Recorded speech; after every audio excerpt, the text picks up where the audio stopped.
Welcome to the 5th video tutorial in my series on heat embossing. And in this tutorial, I'm going to demonstrate how you can achieve an intaglio effect using thick embossing powder. Now, intaglio is a term that's used to describe a design that's been carved or engraved into a stone or metal. The design itself actually sits below the surface. So these are the supplies you're going to need. You're going to need a clear, thick embossing powder. I'm going to be using Glassy Glaze enamel from Stampin' Up. You're going to need a pigment ink. I'm using Tempting Turquoise craft stamping pad, and the reason we need to use a pigment ink, if you can remember back from the very first video in this series, pigment ink stays wet a little longer so it holds on to the embossing powder while it's being heated. You'll also need a Versamark pad. You'll need a stamp that we'll be making our impression with. I'm using this stamp. It's from the Baroque Motif stamp set in the Stampin' Up catalog. I'm also going to be using a powdered tray to contain my embossing powder, since we're going to be applying several layers of embossing powder. Of course, you're going to need your heat tool. And then I'm also using a pad of paper. You can use a pad of newspapers, works well for this. I find that you get better impressions when you go to make your impression if you have a little bit of padding underneath. And then, of course, you'll need whatever it is that you're going to be inking and stamping on. I'm using this butterfly that I cut from a piece of mat board using my Beautiful Butterflies Bigs die and my Big Shot machine.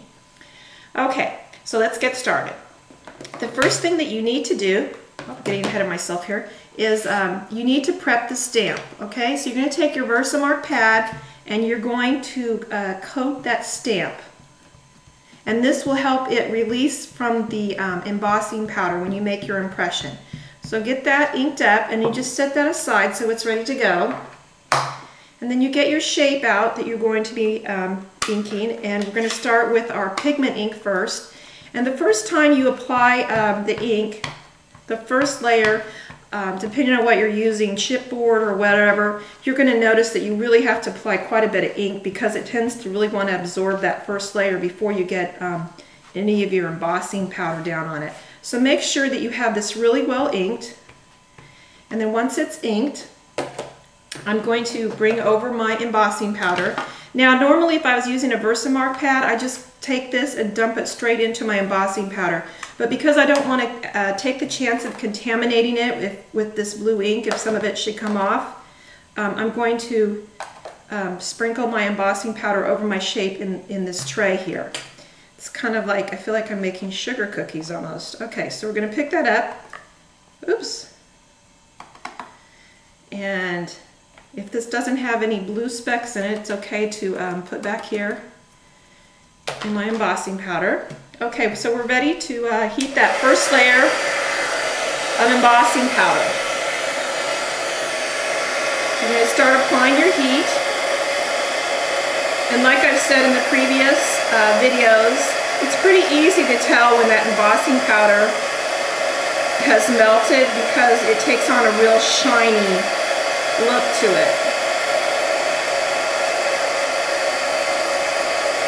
So get this all heated up here.